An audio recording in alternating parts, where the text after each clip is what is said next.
Two versions of Space Harrier made their way to the Commodore 64, and depending on where you hung your hat in the world, whether that be in the USA or Europe, you'd have played either one or the other. The European version, crafted by the legendary Chris Butler, stands as a delightful relic of ambitious dreams colliding with the rather unforgiving constraints of hardware at the time, but it was this version I grew up playing.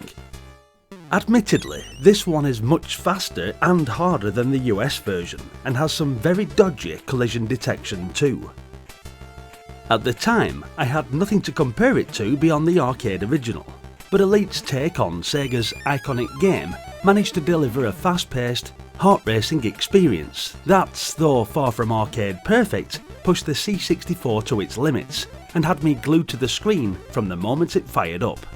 From the moment I pressed fire, Space Harrier threw me headfirst into Dragonland, a world teeming with hostile aliens, erratic projectiles, and monstrous creatures of mythology. The game's premise is refreshingly simple. You're a battle-hardened space hero, marooned in the perilous Dragonland, armed with only a laser gun and an impressive ability to shift around the screen on jetpack. Waves of enemies and hazards rush towards you, eager to put an end to your spacefaring escapades.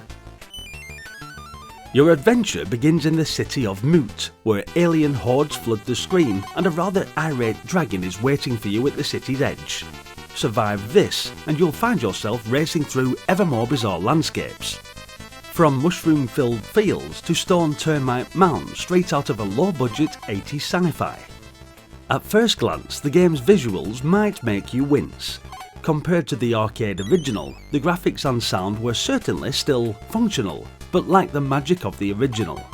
For those who haven't had the pleasure of playing this in the arcades, then here's a brief example of what I'm talking about. Welcome to the fantasy zone. Get ready.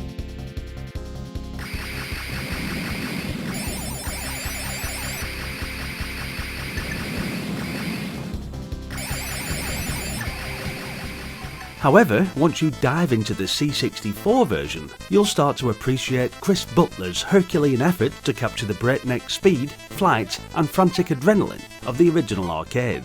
Certain obstacles like invincible pillars force you to rely on quick reflexes instead of your trusty laser. Spot them while they're still tiny dots on the horizon and pull off some snazzy flying, or prepare for a spectacular faceplant.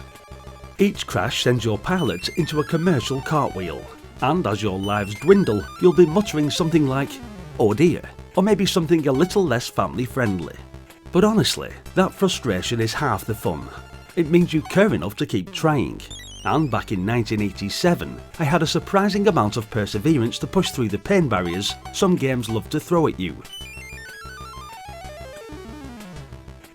The visuals are certainly vibrant, albeit a bit muted, but with crisp sprites that give the world life, even if the iconic arcade checkerboard floor was nowhere to be seen.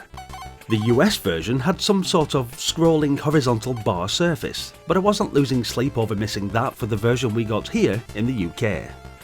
But then again, going back to this slower US version, it's probably the most playable of the two. Now, the hallmark of Space Harrier is its blistering speed, and both versions certainly delivered in spades. Your jetpack-wearing hero races through the landscape at a breakneck pace, blasting aliens and dodging obstacles with pinpoint precision. Or, as was more often the case for me, sheer luck.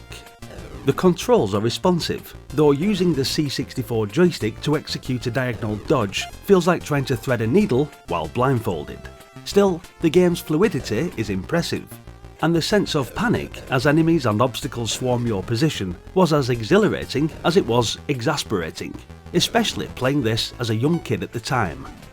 Each level culminates in a showdown with a serpentine dragon boss that spins more than your washing machine on laundry day.